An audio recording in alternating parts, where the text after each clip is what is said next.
জাতিসংঘের যে মানবাধিকার বিষয়ক দপ্তর ওএইচসিআর সে তাদের পক্ষ থেকে একটি প্রতিনিধি দল বেশ কয়েক মাস আগে বাংলাদেশে এসেছিলেন। তারা বাংলাদেশে একটি অফিস প্রতিষ্ঠা করতে একটু ইন্টারেস্ট শো করেছিলেন এবং বাংলাদেশের সরকারও সেখানে প্রাথমিকভাবে ইন্টারেস্ট শো করেছিল, কিন্তু সেটা নিয়ে চূড়ান্ত কোনো বক্তব্য হয়নি। আজকে আমি দেখলাম যে এবি পার্টির যিনি নেতা আছেন ব্যারিস্টার ফুয়াদ, তিনি বলছেন যে তিনিও সেখানে জাতিসংঘকে এই আহ্বান জানিয়েছেন যেন তারা বাংলাদেশে অফিসটি প্রতিষ্ঠা করে। আবার গতকালকে আমি মামুনুল হকের কাছ থেকে শুনছিলাম যে জাতিসংঘের এই অফিস যদি বাংলাদেশে প্রতিষ্ঠা হয় তাহলে নাকি নানা ধরনের পশ্চিমা সংস্কৃতি বাংলাদেশকে গ্রাস করে ফেলবে, এ ধরনের তিনি একটা আশঙ্কা করছেন।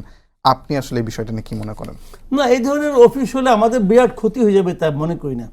হতেই পারে এখানে এই ধরনের অফিস তাদের দেখেন, আমাদের এখানে না হয় কি সমস্যাটা আমি বলি আপনাকে। যখন একটা পলিটিক্যাল, আমরা অতীত অভিজ্ঞতা থেকে বলি, সামনে কী হবে তা তো আমরা বলতে পারবো না। যখন কোনো পলিটিক্যাল পার্টি যখন ক্ষমতায় থাকে তারা কিন্তু অন্য কারো কথা শোনে না। তারা বলে আমরা যা করছি ভালো করছি। একটা আপনার বলে যে গণমাধ্যমে এরকম স্বাধীনতা আগে কখনোই হয় নাই দাবি করে তথ্যমন্ত্রীরা, সব তথ্যমন্ত্রী বলে, কিন্তু আমার আমলে যা হয়েছে এরকম হয়।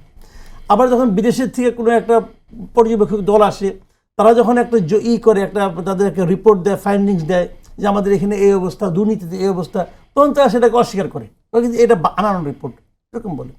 চলে তারা বাইরের থেকে আসে, কি বুঝবে, আসলো দেখলো চলে গেলো, আর রিপোর্ট দিলো হয়ে গেলো, হলো না, এরকম তারা কিন্তু বলে।